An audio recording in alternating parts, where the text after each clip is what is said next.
Is the new Insta360 X6 actually worth replacing your X5? After walking through the real trade offs, we are going to pick a winner. Because an upgrade only makes sense when it solves a problem you actually have. This review is for current X5 owners, new buyers, and creators who want the most capable 360 setup. The goal is not to crown the newest camera automatically, it is to understand where the difference matters. Start with the hardware, because that is where the upgrade story begins. The X6 keeps the familiar 360 camera form, but presents itself as a more refined generation. The lenses remain the centerpiece, because both cameras depend on clean views in every direction. The X6 brings a new sensor story to the table, aimed at improving the quality of demanding captures. That hardware is paired with improved AI processing, which can reduce the amount of cleanup after shooting. The practical promise is sharper, cleaner looking 360 footage when the scene gives the camera a lot to handle. That becomes especially relevant in mixed lighting, indoor scenes, and moments where you cannot control the environment. Now consider motion, where 360 cameras earn their place by letting you capture first and frame later. The X6 is positioned for creators who want to move quickly without constantly stopping to perfect the framing. That flexibility is the reason many people accept the unusual workflow of a 360 camera in the first place. You capture everything, decide the angle later, and turn one moment into several useful shots. The X6 becomes more attractive when its processing helps that workflow feel faster instead of more complicated.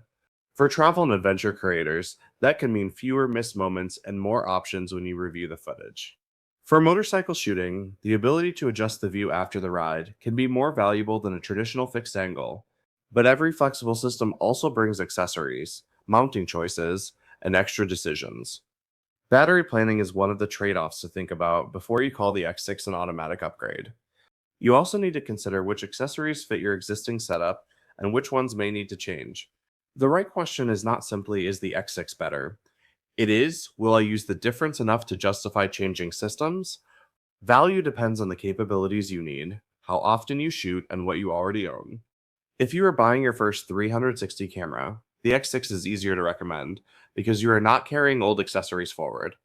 If you already own an X5, the decision is more personal because your current camera may already deliver what you need. For casual shooters, the X5 can remain a perfectly sensible workhorse. For creators who push resolution, processing, motion, and low light situations, the X6 has a stronger argument. That is the central divide, broad versatility versus benefits that only matter in specific shooting situations. Upgrade when the new capabilities solve a problem you repeatedly encounter. Keep the X5 when it already fits your workflow and the trade offs would not change your results. So let us put the categories side by side: hardware, processing, real world flexibility, and overall value. For hardware and processing, the X6 takes the category because that is where the newer design is meant to lead. For established workflows, the X5 stays competitive because familiarity and existing accessories have real value. For travel and action, the X6 becomes more compelling when its newer capabilities directly match your style of shooting. My quick buyer guide is simple. New buyers should lean X6, demanding creators should consider upgrading, and satisfied X5 owners can wait. That leaves us with two strong cameras, but only one can win this comparison overall. The winner should be the camera that gives the most people a meaningful reason to choose it. And the overall winner is the Insta360 X6, especially for new buyers and creators who will use its newer capabilities. But that does not make the X5 a bad camera. For satisfied owners, keeping the X5 can still be the smarter move. So the X6 wins overall, while the X5 wins the value of staying with what already works.